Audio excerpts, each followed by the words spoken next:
তো বন্ধুরা, আসসালামু আলাইকুম। আমরা যারা বাড়িতে ব্রডব্যান্ড ইন্টারনেট ব্যবহার করি প্রত্যেকেরই কিন্তু রাউটার আছে এবং প্রত্যেকটা রাউটারে কিন্তু অ্যাডমিন প্যানেলের পাসওয়ার্ড আছে। আপনার এই ওয়াইফাইয়ের পাসওয়ার্ড যদি অন্য কাউকে দেন, সে হয়তো আপনার অ্যাডমিন প্যানেলে ঢুকে যেতে পারে। আজকে আপনাদের সাথে শেয়ার করব কিভাবে আপনি আপনার রাউটারের অ্যাডমিন প্যানেলের যে পাসওয়ার্ডটা আছে সেটা পরিবর্তন করবেন। কাজটা আমি টিপি-লিঙ্ক রাউটার দিয়ে করে দেখাবো। আশা করছি পুরো ভিডিওটা কন্টিনিউ করবেন। প্রথমে আপনারা চলে যাবেন গুগল ক্রোম ব্রাউজার, এখানে একটি প্রেস করে দিবেন। প্রেস করে দেওয়ার পর একটা নিউ ট্যাব নিয়ে নেবেন। নিউ ট্যাব নেওয়ার পর সার্চ বারে গিয়ে আপনারা টিপি-লিঙ্ক রাউটারের যে আইপি অ্যাড্রেসটা আছে সেটা লিখবেন 192.168.0.1। এটা লিখে যা সার্চ বারে প্রেস করে দিবেন। প্রেস করে দেওয়ার সাথে সাথে আপনাকে টিপি-লিঙ্ক রাউটারের যে অ্যাডমিন প্যানেল আছে অ্যাডমিন প্যানেলে কিন্তু নিয়ে আসবে। এখান থেকে দেখা যায় আপনার অ্যাডমিন পাসওয়ার্ডটা তারা পরিবর্তন করে দেয়, এতে করে আপনাকে সমস্যায় পড়তে হয়।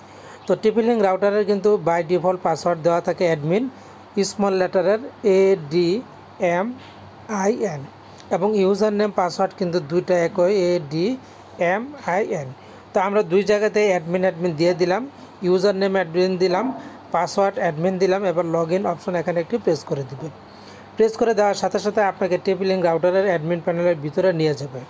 যখনই আপনি টিপি-লিঙ্ক রাউটারের অ্যাডমিন প্যানেলের ভিতরে চলে আসবেন, নিচের দিকে পেয়ে যাবেন সিস্টেম টুলস নামের অপশন। এই সিস্টেম টুলস অপশনটি এখানে একটি প্রেস করে দিবেন। প্রেস করে দেওয়ার সাথে সাথে এখানে আরও কিছু অপশন উন্মুক্ত হয়ে যাবে।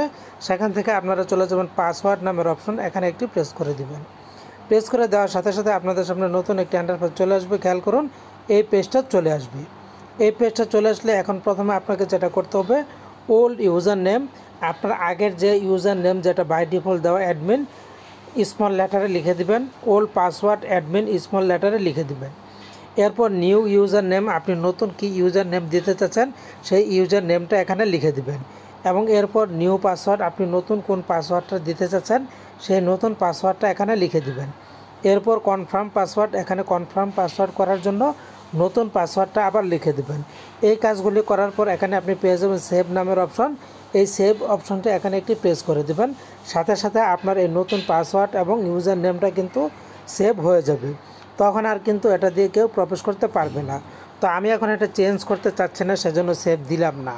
তো এবার আমরা এখান থেকে একটু ব্যাগে চলে যাব। ব্যাগে চলে যাওয়ার পর আমরা আবারও চলে যাব 192.168. তো বন্ধুরা, আমরা আবার লিখতেছি 192.168.0.1 লেখার পর সার্চ করে দিলাম। সার্চ করে দেওয়ার পর আমরা এখান থেকে ব্যাগে চলে যাব। ব্যাগে চলে যাওয়ার পর আমাদের প্যানেলটা আসলে আমরা লগ আউট করে নিচ্ছি। তো বন্ধুরা, আমরা এখান থেকে লগ আউটে প্রেস করে লগ আউট করে নিলাম, ওকে দিয়ে দিলাম, আমাদের অ্যাডমিন প্যানেলে নিয়ে আসলো। তো এই যে একটু আগে আপনারা যে অ্যাডমিন প্যানেলের নতুন ইউজার নেম দিয়েছেন সেই ইউজার নেমটা এখানে বসিয়ে দিবেন, নতুন পাসওয়ার্ডটা বসিয়ে দিবেন। আমি আর একটু বড় করে দেখাচ্ছি। আপনারা এখানে ইউজার নেমটা সুন্দর করে বসিয়ে দিবেন এবং নতুন পাসওয়ার্ডটা বসিয়ে দিবেন। লগ ইন অপশানে প্রেস করে দিবেন, লগ ইন করে নেবেন। তাহলে আপনার কেউ এই পাসওয়ার্ড দিয়ে আর ঢুকতেও পারবে না, লগ ইনও করতে পারবে না।